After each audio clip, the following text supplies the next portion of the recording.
अस्सलाम वालेकुम, मैं हूँ आयशा रहमान और आप देख रहे हैं मेरा फेसबुक और यूट्यूब चैनल। आप सबको मालूम होगा कि मुस्तफ़ा आमिर कत्ल केस क्या है और इस टाइम उसके हवाले से बड़ी एक अहम अपडेट्स है। ये केस बड़ा ही अनोखा और बहुत ही इसमें सिर्फ एक जुर्म का खुलासा नहीं बल्कि बहुत से और भी इस मामले के खुलने के बाद, रिपोर्ट होने के बाद और भी अरमगान जो मुलजिम है उससे रिलेटेड और भी चीज़ें बहुत सामने आ रही हैं।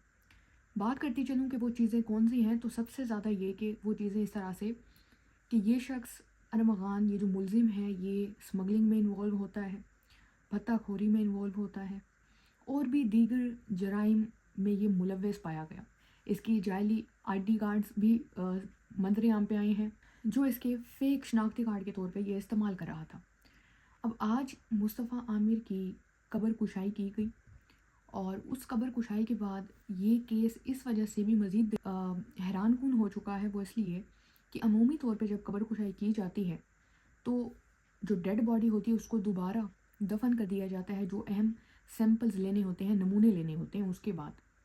लेकिन इस केस में कुछ इस तरह से हुआ है कि जो सैंपल्स तो लिए गए, पुलिस सर्जन ने ये बताया कि उन्होंने 11 सैंपल सक्सेसफुली हासिल कर लिए हैं और उन्होंने जो एक और चीज़ बताई है वो ये बताई कि हमने ये 11 सैंपल, जब उनसे सवाल किया गया कि ये एक्सह्यूमेशन लाइक ये कब्र कुशाई जो की गई है, ये इसका पर्पस सिर्फ सोलली ये है कि मौत का तयन या पोस्टमार्टम या बाकी मामलात हैं उसका तयन करना है, उसका पता लगाना है, ये क्या मकसद है।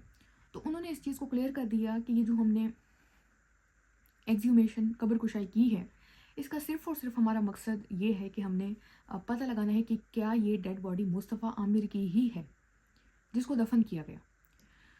और अगले सवाल के जवाब में उन्होंने ये बात की कि मुस्तफ़ा आमिर की जो डेथ है उसका तयन करना पॉसिबल नहीं है क्योंकि बॉडी इतना ज़्यादा बुरी कंडीशन में है और वो जल चुकी है।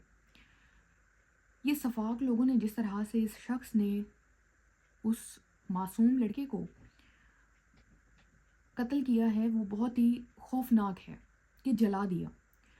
अब इससे अगली ये चीज़ कि जुडिशल मजिस्ट्रेट ने ये ख़त लिखा ईदी वालों को और कहा कि ये डेड बॉडी आपने अपने सर्द खाने में रखनी है। अगर तो ये मुस्तफ़ा आमिर की डेड बॉडी हुई तो इसको आपने उनके वालिदैन के, उनके पेरेंट्स को दे देनी है। अगर ये डेड बॉडी मुस्तफ़ा आमिर की नहीं है, अगर नहीं है तो ये और सवाल खड़े करेगी। लेकिन अगर ये उसी की है, खैर जितने तमाम तर अभी तक इंकशाफ किए हैं अरमगान ने, उसके दोस्त ने, उसके हवाले से 100% 90% यही चांसेस हैं कि ये मुस्तफ़ा आमिर की ही डेड बॉडी है। अगली चीज़ ये कि ये डेड बॉडी अगर नहीं हुई मुस्तफ़ा आमिर की तो ये ईदी वालों को इंस्ट्रक्शन की गई है कि वो इसको दोबारा उसी कब्रिस्तान में दफना देंगे। मज़ीद ये कि उनकी वालिदा ने भी गुफ्तगू की, उनके वालिद ने भी गुफ्तगू की जो वहाँ पे मौजूद थे जब एक्सह्यूमेशन हो रही थी। तो उनके वालिद ने कहा कि जो पहली तफ्तीश थी पुलिस की वो बहुत ही बुरी थी, पुलिस का रवैया बहुत ख़राब था, पुलिस ने उस तरह से इन्वेस्टिगेशन नहीं की। लेकिन अब हम पुलिस की कारकर्दगी से बिल्कुल मुतमईन हैं। दूसरी ये चीज़ कि बलूचिस्तान पुलिस के ख़िलाफ़ भी एक्शन शुरू हो चुका है कि ये किस तरह से उस मकाम तक लेके गए। और ये जो मकाम था, ये जो इन्होंने जगह चुनी है अरमगान और उसके दोस्त शराज ने, ये स्मगलर्स यूज़ किया करते थे कि ईज़िली एक्सेस थी कि वो कोई भी चीज़ वहाँ से स्मगल करके कराची ले आते और फिर उसको सेल कर देते। तो ये भी चीज़ है कि इन्होंने वो डेड बॉडी, एक तो इन्होंने लैक ऑफ इनकी इंटरेस्ट भी था, नेग्लिजेंस भी थी कि इन्होंने वो देर से मुकदमा दर्ज किया और जब मुकदमा दर्ज किया बलूचिस्तान की पुलिस ने, उनके खिलाफ़ कार्रवाई हो चुकी है और शुरू है, इन्वेस्टिगेशन जारी है कि इन्होंने ये तो कहीं ऐसा नहीं किया कि डेड बॉडी को शनाख्त किए बगैर ही दफन कर दिया है। ये बहुत ही अहम क्वेश्चन है। अगर तो ऐसा है तो फिर ये सख्ती से इंस्ट्रक्शंस की गई हैं कि इनको भी फिर सज़ा दी जाएगी और डिपार्टमेंटल कार्रवाई की जाएगी। मज़ीद ये बात करती चलूँ मैं आपको, तो आप में से अक्सर लोगों ने अब तक देख चुके होंगे इंटरव्यूज़ अरमगान के वालिद का। और दूसरी ये चीज़ कि मैं ये बात करनी भूल गई कि मौत का तयन ना होना, ये भी एक बहुत बड़ी चीज़ है। और आने वाले दिनों में आप खुद भी देखेंगे, जो कानून को समझते हैं, चीज़ों को समझते हैं, उनको समझ कुछ ना कुछ आ रही होगी। बहरहाल बहुत ही चालाक, बहुत ही शफ़ाक कातिल है ये अरमगान। और इसका वालिद की अगर आप प्रेस कॉन्फ्रेंस देखें, सहाफ़ी रिपोर्टर्स कोई भी सवाल पूछ रहे हैं तो जिस तरह से उसको एड्रेस करें, वो खुद ही, जैसे कि मैंने गुज़िश्ता वीडियो में अर्ज़ किया था कि मुझे ऐसा लगता है कि उसके वालिद के साथ भी कोई ना कोई मसला है। अब से जितने भी पहले अगर आप काफ़ी केसेस देखें, कोई रेयरली कोई केसेस होंगे جن میں یہ چیز دیکھی گئی ہو کہ والدین اس مرڈر کو یا ان کے اولاد میں کوئی بھی اس طرح کا کام کر رہی ہے تو وہ بڑا دیدہ دلیری سے یہ اس طرح کا کام کرے.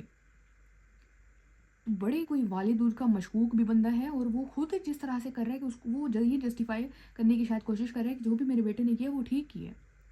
والدہ نے مصطفیٰ عامر کی والدہ نے یہ بتایا کہ جب میرا بیٹا زندہ تھا تو وہ کہیں پہ بھی اپنی دوستوں کے ساتھ جاتا گھومنے پھرنے کے لیے تو یہ شخص وہاں پہ بھی پہنچ جاتا.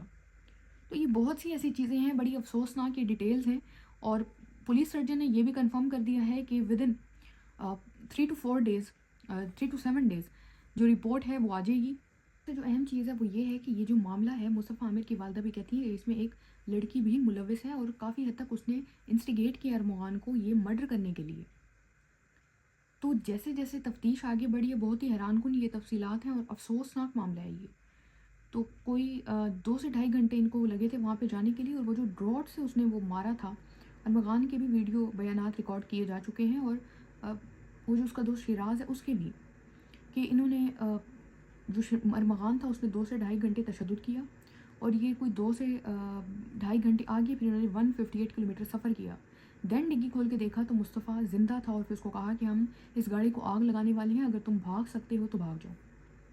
بہت ہی افسوسناک ڈیٹیلز ہیں. فردر اپڈیٹس کے لیے اکاؤنٹس کو فالو کریں, اس ویڈیو کو شیئر کریں, اور میری دعا ہے کہ ہم وہ دن بھی دیکھیں کہ جب اس شخص کو پھانسی کے تختے پہ لٹکایا جائے, اور اس میں تمام جتنے بھی لوگ ملوث ہیں ان کو بھی, کہ ایک ماں کو سکون آئے کہ جو ظلم اس کے بیٹے کے ساتھ حیوانیت دکھائی گئی ہے.